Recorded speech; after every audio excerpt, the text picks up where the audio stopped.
kailangan mo ay actual na exposure. Kailangan mo ng experience. Tama? So, dito na papasok si stage 3. Si Seller R Agency. Si Seller R Agency kasi ay kaya niya kayong bigyan ng exposure sa tools, exposure sa kung paano talaga yung trabaho. Mayroon tayo ditong post-internship program. Ng post-internship program, ang layunin nito ay mabigyan kayo ng opportunity na mag-work talaga na as VA. Bakit natin kailangan gamitin or ano yung benefits na makukuha nyo kay Seller R Agency?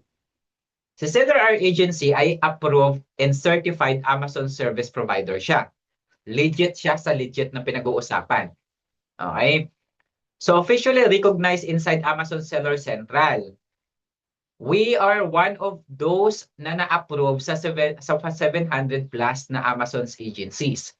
Biruin mo, sa dami-dami dito sa ang nakikita natin doon is buong ano na yun siya. So isa tayo sa na-approve doon. So ano yung benefits na mabibigay sa inyo ni Seller R? Nandito yung work experience.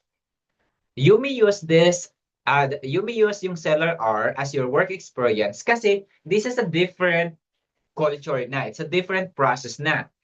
Yung training nyo ay si Academy, yung work nyo ay si Seller R. Okay? So, ayaw ko na tawag nito as much as possible pag nag-internship kayo kay Seller R, kailangan i-switch nyo yung inyong mindset na nag-work na talaga kayo as VA. Okay? Kasi iba talaga yung approach ko doon sa productions. Okay. Tapos, nagagamit kasi ninyo to nasa inyong work experience. Nakaka-receive ako ng mga agencies and clients na nagkakandak ng background check and employment verification. And yes, sinasagutan ko po yun. Okay? Actual task. Ma-access nyo yung production tools natin. Whatever we have sa production tools ay ma-access nyo po yun. Kasi nga, paano nyo magagampanan yung trabaho nyo as VA kung ililimit ko yung access nyo? Okay? Certificate of completion. So again, magkakaroon kayo ng certificate dito na nanggaling mismo kay Seller R. And papasaynan ko rin yan siya. Dalawa yung magsasign dyan, ako at si client. Na kung saan kayo mag-i-internship na Amazon's account. Okay? Pero of course, may terms and conditions tayo dito. Who can apply? All fully paid students sa kahit anong niche. Only students who have completed full payments are eligible to continue with the post-internship program. Okay? Internship durations. 2 weeks. Extension may be granted depende sa performance and kung gusto pa ng VA. Okay? Schedule, 5 p.m. to 7 p.m. yung schedule. Gusto ko nga ito baguhin ng 4 to 6 para may break time ng 6 to 7 bago tayo mag-start ng class, no? Kasi nag-i-end pala yung work ko ng 1 to 4. Pero, as of now, let's stay sa ganito. Ayan. Tingnan na lang natin kung magbabago to. So, magbibigay na lang tayo ng update. So, 5 p.m. to 7 p.m., yun talaga yung schedule natin. Okay? Saan siya gaganapin? Sa Zoom. Yung qualification ay gagamitin po namin ang KPI evaluations ng AMS VA Academy. Ano po ba yung KPI ni AMS VA Academy? Una is yung fully paid ka doon. Pangalawa is yung attendance. Nag-a-attend ka ba? Consistently ka ba nag-a-attend? Palakihan natin. And reliable present during class, work with us. Kasi, hindi na po training ground si Seller R. It's a work. Okay? Participations. kailangan kong makita na nagpa-participate ba kayo during the class. Kasi that's the only way for me to understand how deep and kung paano na kayo sa inyong knowledge. So, hindi kasi po pwede na, again, production ay may pressure, may deadline, may mga kailangan na akong matapos. So, hindi ko kayo mapagpupusan doon. Okay? So, kailangan talaga mag-participate kayo during the training kasi that's the only time na makakagalaw kayo ng tools, mabibigyan ko kayo ng oras doon ng tama. Okay? Work ethic, commitment to professionalism, efficiency, and quality in all tasks. Ayan. And equipments, of course. Yan lang naman yung qualifications ko. Napakadali lang yan, no? Ayan. Achievable. Yes. Yan. Internship guidelines. Kailangan during na nag-i-internship kayo, open kasi yun siya, magiging open kasi yun. Parang ganito tayo, naka-Zoom tayo. Okay? Ibig sabihin nun ay kailangan nyo mag-share ng inyong screen while na nag-work kayo. Kaya lilimitahan lang natin ang pwedeng mag-internship. Iba-batch by batch natin. Kasi hindi po pwedeng crowded. Kasi pag crowded, hindi ko kayo mabibigyan or mas malaking effort ang kailangan natin. Tama? Ayan. So ngayon, ang mangyayari niyan ay kailangan yung mag-share ng screen while na nag-work kayo. Bakit? Bibigyan, again, this is just for the safety and security of the production's informations and tools. Kasi may access kayo sa productions namin. Hindi naman kayo part talaga totally ng productions. So wala kaming, both side ay wala pang, kumbaga, kailangan nyo pa din naman ng guidance ko. Okay? So I just want to make sure lang din naman na wala tayong ma-update na mga bagay-bagay, wala tayong masisira na mga access sa clients. Okay? Then, napaka-importante, the VA must commit the agreed schedule. One rescheduling is allowed. Hindi na ako mag-entertain pa ng another rescheduling. I think once is enough. Second chance na yun. Di ba? Yung iba hindi na nagbibigay ng other chances. Okay? No absences are allowed during the 2 weeks internship program. Absences are only acceptable in case of emergency. Other reasons will be considered as invalid and may result in removal from the program. Hindi naman po pwede na on and off lang kayo sa program dahil hindi ka bayad or hindi ka binabayaran. At the end of the day, it needs to work both ways. Okay? So, hindi po pwede na iti-take advantage nyo lang na may ganito tayong program tapos iwi-waste lang. Kailangan talaga may commitment.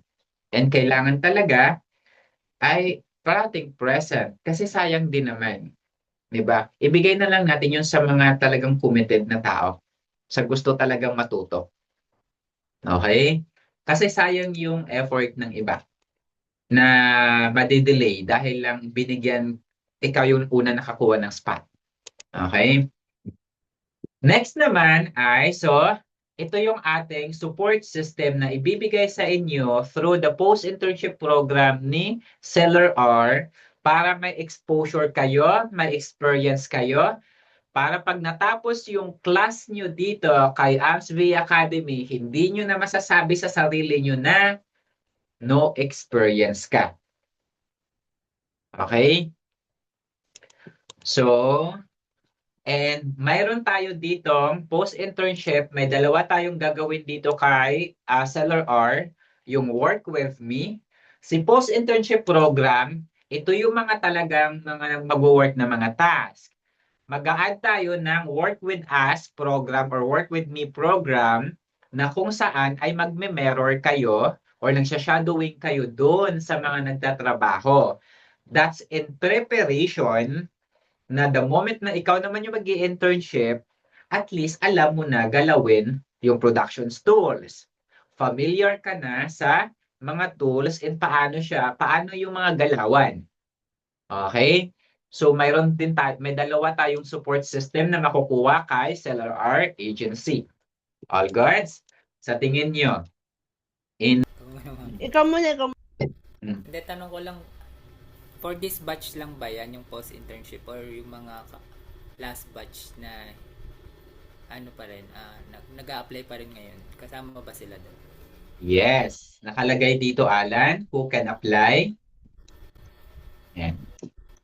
So, kasi wala tayong pili sa pagbibigay ng support system. Regardless, yan yung sinasabi ko sa inyo, the moment na you are part ng academy, then you are part ng support group natin. Continuous support tayo. Gusto ko rin kasi makita yung mga ano nila, kung paano sila mag-work. Magandang parang side barge talaga. Totoo, yun. Coach, another question. Halimbawa, may mga client na yung iba, o kaya may mga na-encounter sila or something. Is there aside sa Discord na pwedeng i-chat naman, meron ba tayo like every Saturday na parang kung sino gusto yung or pwedeng mag-barge in, gaya nito sa Work With Me, bago nangangailangan sila ng what do you call this? Agarang sagot. Or immediate answers to their queries or hiccups along the way na nag-work sila. Pwede ba silang maki-barge just to ask na, guys, encounter ako ng ganitong issue. I just want to confirm if yung level of understanding ko, paano ko siya atakihin. But before ko ayusin yung listing is tama ba? O another set of eyes or another set of brain cells. Parang ganun. Actually, that's a good one. Yes, open po siya. Kumbaga kasi i-open natin yung Zoom for everyone to comes in na whoever wanted to join. So, kumbaga para at least nandun pa rin mai-entertain. Pero ang magiging limitations lang kasi doon is that hindi pa kayo makaka-work nun kasi ang focus is the internship. Pero in terms dun sa support, yes, pwede yung ganun. O kaya naman yung iba parang, kasi nga Work With Me, parang let's say, meron silang, ibang niche pa sila. Syempre, hindi naman sila pa part parang hindi sila yung naka-schedule for internship. Pero they just wanted to listen at the background. Pwede po ba din yung part na gano'n na parang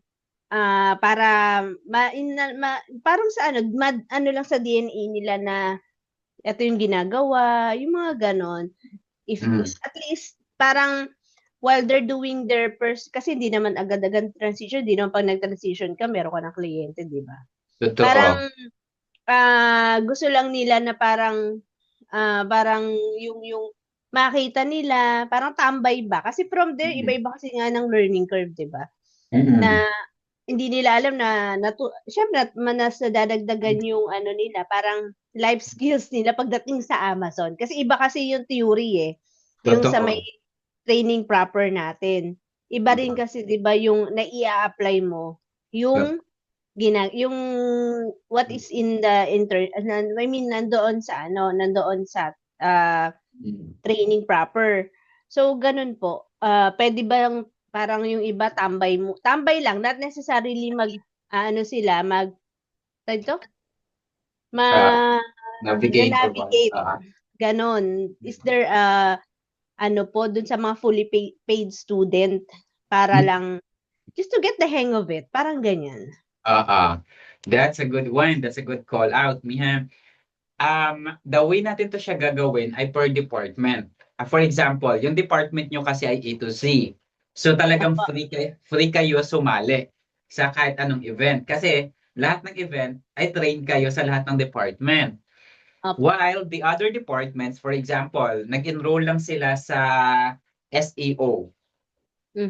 So, makakapag-intern lang sila under the department ng SEO. Pag nabawa ang topic natin ngayon, and ba, ang Oo. ito-troubleshoot mo is about SEO. So, you Oo. can drop a Zoom sa kanila, tapos sino gustong mag-ano, Oo. ganyan.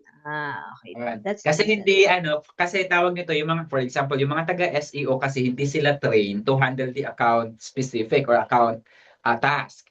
So, Sa bagay, if iyan, ano, pag sinama mo rin naman sila, baka isa pa sila ma-overwhelm. oo, Possible. ang lawak kasi ng account specialist kaysa sa mga specification or specific specialized na niche. So, yun.